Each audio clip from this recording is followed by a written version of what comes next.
The Art of War by Sun Tzu, translated by Lionel GILES. Part 12. The Attack by Fire. Sun Tzu said, "There are 5 ways of attacking with fire. The first is to burn soldiers in their camp. The second is to burn stores. The third is to burn baggage trains. The fourth is to burn arsenals and magazines. The fifth is to hurl dropping fire amongst the enemy."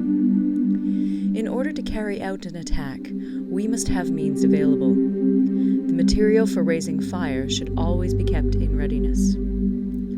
There is a proper season for making attacks with fire, and special days for starting a conflagration. The proper season is when the weather is very dry. The special days are those when the moon is in the constellations of the Sieve, the Wall, the Wing, or the Crossbar, for these 4 are all days of rising wind. In attacking with fire, one should be prepared to meet 5 possible developments. 1. When fire breaks out inside to enemy's camp, respond at once with an attack from without. 2. If there is an outbreak of fire, but the enemy's soldiers remain quiet, bide your time and do not attack.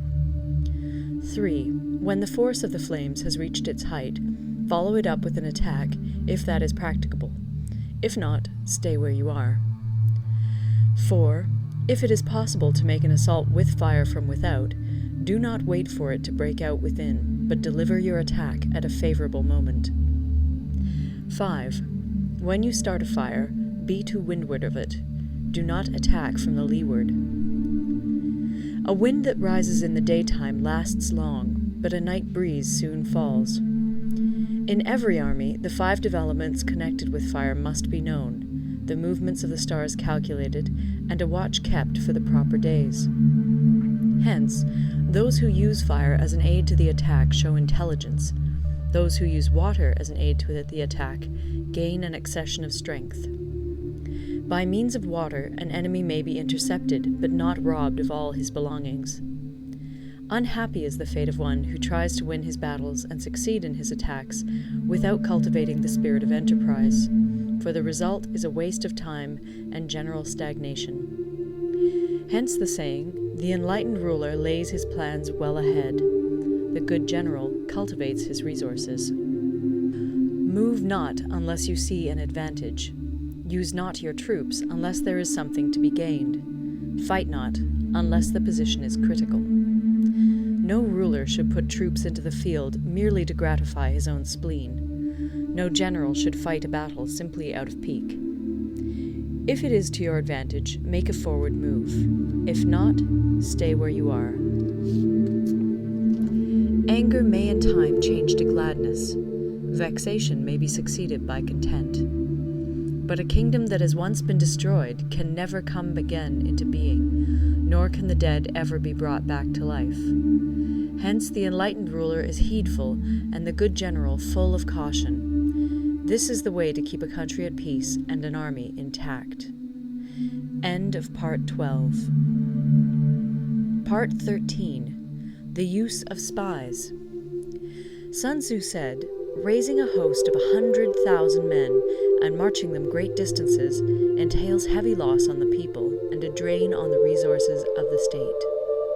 The daily expenditure will amount to 1,000 ounces of silver. There will be commotion at home and abroad, and men will drop down exhausted on the highways.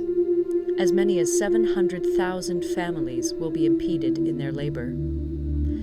Hostile armies may feast each other for years, striving for the victory which is decided in a single day. This being so, to remain in ignorance of the enemy's condition simply because one grudges the outlay of 100 ounces of silver in honors and emoluments is the height of inhumanity.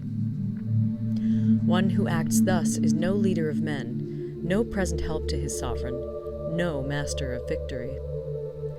Thus, what enables the wise sovereign and the good general to strike and conquer and achieve things beyond the reach of ordinary men is foreknowledge. Now, this foreknowledge cannot be elicited from spirits. It cannot be obtained inductively from experience, nor by any deductive calculation. Knowledge of the enemy's dispositions can only be obtained from other men. Hence the use of spies, of whom there are 5 classes. 1. Local spies. 2. Inward spies. 3. Converted spies. 4.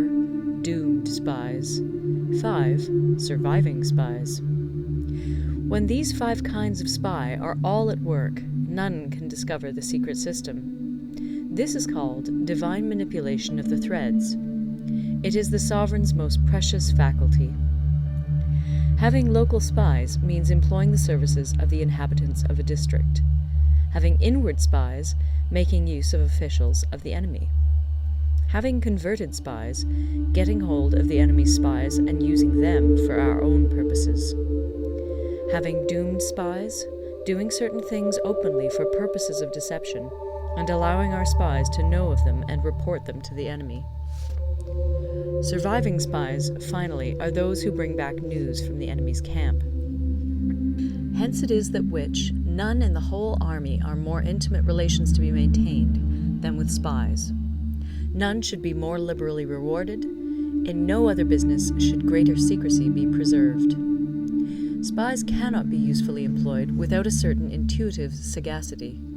They cannot be properly managed without benevolence and straightforwardness. Without subtle ingenuity of mind, one cannot make certain of the truth of their reports. Be subtle, and use your spies for every kind of business. If a secret piece of news is divulged by a spy before the time is ripe, he must be put to death together with the man to whom the secret was told. Whether the object be to crush an army, to storm a city, or to assassinate an individual, it is always necessary to begin by finding out the names of the attendants, the aides-de-camp, and doorkeepers and sentries of the general in command. Our spies must be commissioned to ascertain these. The enemy's spies, who have come to spy on us, must be sought out, tempted with bribes, led away, and comfortably housed. Thus they will become converted spies and available for our service. It is through the information brought by the converted spy that we are able to acquire and employ local and inward spies. It is owing to this information again that we can cause the doomed spy to carry false tidings to the enemy. Lastly, it is by this information that the surviving spy can be used on appointed occasions. The end and aim of spying in all its 5 varieties is knowledge of the enemy, and this knowledge can only be derived in the first instance from the converted spy. Hence it is essential that the converted spy be treated with the utmost liberality.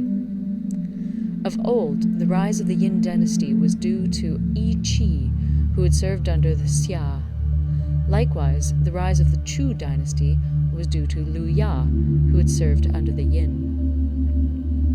Hence, it is only the enlightened ruler and the wise general who will use the highest intelligence of the army for purposes of spying, and thereby they achieve great results.